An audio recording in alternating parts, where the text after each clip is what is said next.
Hi, my name is Sofia Rankin. And my name is Phan. And today we'll be discussing the divergent plate boundary, magma formation, and crust formation. Alright, so first we need some background information on magma.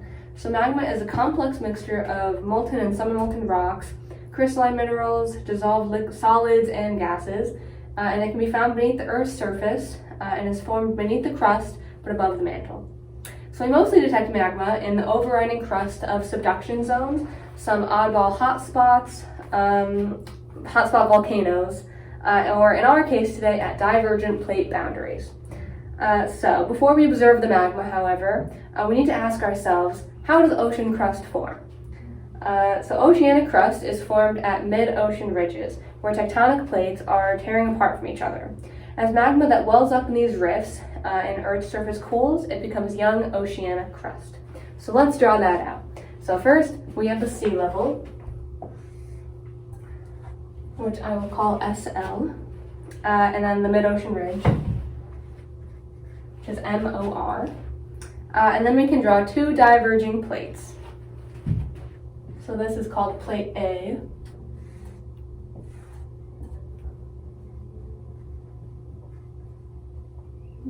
Excuse my bad handwriting. And this is called plate B.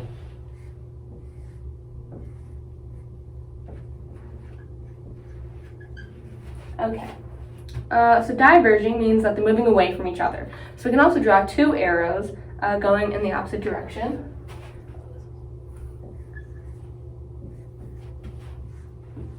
Okay. And the typical velocity of diverging plates is only about 10 centimeters a year, so it's very, very slow. So these diverging plates are made of mid-ocean ridge basalt, or MORB.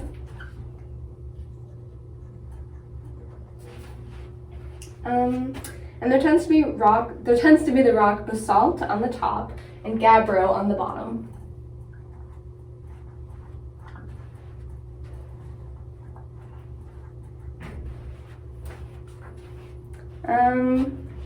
Okay, and both of these are mafic. So mafic rocks are high in iron, they contain lots of augite and hornblende and usually some olivine, and they have a really dark brown or black look. And so here we'll draw the mantle.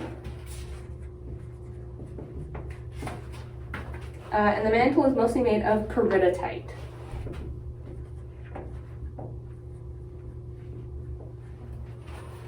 So peridotite is ultramafic and it contains really large crystals. And the mantle is made of solid rock, which is really unlike the other parts of the Earth. And so the ridge is also there because of upward convection. So convection is where the hotter rocks rise toward the surface of the Earth because they have a lower density than the cold rocks. So this causes the mantle to deform. Okay, so now let's get into pressure temperature phase diagram. On this x-axis, we have T as temperature, and it's getting to the right because it's getting hotter. And we have y-axis, and we have P as pressure.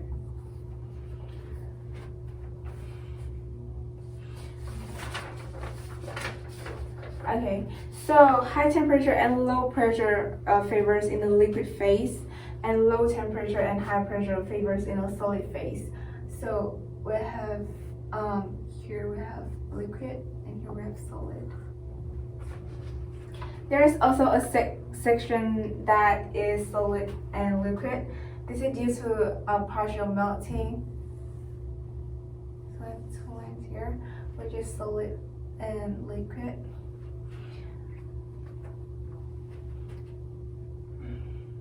Which produce magma that's slightly more silicic than the parent rock.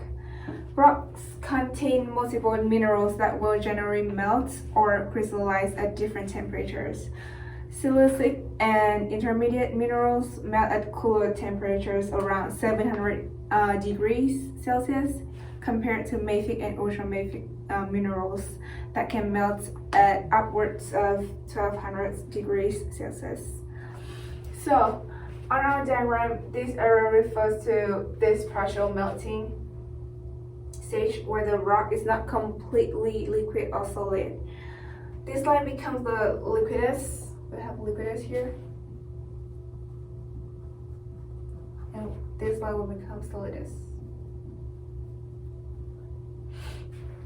In order to see how magma forms in this scenario, we can plot different points on our drawing and match it into our pressure temperature phase diagram. Let's make this point 1. Here the temperature is very high and the pressure is very high as well. We can put that point in our diagram here. It's solid, so you can see it's high in pressure and temperature. However, since the rock is so deep underground, it's not as dense, it will start to rise. And we will have the point 2 here. This point is a little bit higher since it's rising. The temperature is a little cooler, but the pressure greatly decreased. It's really half as much as it was compared to the point 1. We can put point 2 on our diagram here. It's a little lower on temperature and much lower on pressure. You can also see that the pressure temperature pathway between point 1 and point 2 is deeper than the solidus line. Okay, so let's plot a third point. A third point here on a solidus line. So here the point 3 starts to melt. However, it's not due to a rise in temperature, but due to the drastic change in pressure. This is called decompression partial melting. So the peridotite has partially melted some of its minerals, and the rock is crystallizing and rising upwards.